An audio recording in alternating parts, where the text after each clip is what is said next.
Hi, yesterday I went to the cinema for the first time in quite a while, due to the lack of any interesting releases over the summer, and saw George Miller's 3,000 Years of Longing. It's his first film in 7 years, I think close to the first one he shot in about 10, following Mad Max Fury Road, and it's an adaptation of A.S. Byatt's short story The Djinn in the Nightingale's Eye. It's quite a change of pace for Miller, but then I suppose you could say that about almost all his films, because they're all totally different from each other. It's the story of Alethea, a narratologist, an expert in the history and histology of stories, who has lived a life of comfortable solitude. She's quite happy being by herself, and she travels to Istanbul for a conference. On a day out, she visits a shop in the bazaar and finds an old bottle that she likes the look of. Takes it back to her hotel room, cleans it with her electric toothbrush. The top comes off, and a genie comes out. He offers her the usual compliment of three wishes, but Alethea is a bit more savvy. She knows all the stories about wishes and curses and all that sort of thing. She needs to think very carefully before she makes any kind of wish regarding her heart's desire, as the Jinn suggests. So she asks him to tell her about his life and the stories of how he became to become trapped in the bottle. So we have this dual narrative of the present day Istanbul hotel room of two people just talking, and then the story of the Jinn's life told through three periods of lavishly reproduced history in the Near East and the Levant. The court of the Queen of Sheba, a court in the Middle Ages, and then the early 19th century. Um, it's it's a thoroughly engaging film, and it never overstays its welcome. The performances are terrific. Tilda Swinton is brilliant as Alethea. Idris Elba as the Jinn is, I think, the best I've ever seen him. It's a very rich, layered, subtle performance that could lend itself to overacting, but he underplays everything, and it works extremely well.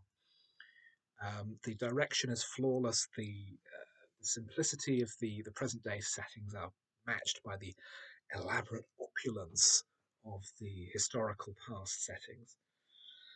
The problem with the film is that plot wise, it's too slight. As I say, it's based on a short story. The film itself is not especially long. It's about an hour and three quarters, including end credits. But it feels, particularly towards the end, as though they're just generating more material arbitrarily to keep the plot going, to get it up to a sensible length.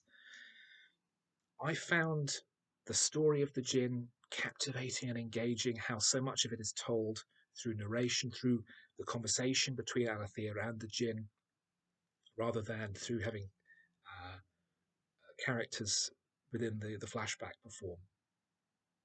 Um, but once once that section of the film is over, and try to avoid spoilers unnecessarily, that section is over, and we move into what is essentially almost the fourth act of the film. It just feels tacked on. It feels like the film should be over by now. As a result, the pace is somewhat lumpy. It doesn't cohere into a satisfying whole, and it's hard in some ways to work out what Miller wants to say with the film. It's about the importance of stories um, in a historical setting and in how we perceive ourselves, but that doesn't feel like it's particularly groundbreaking or interesting, and it doesn't seem to be something that has Miller's full attention. He seems far more captivated with just telling the story of the characters rather than reaching for any kind of greater truth, which is fine, but it feels as though he's trying to do both and succeeding at one far more than the other when it should be more of a balance.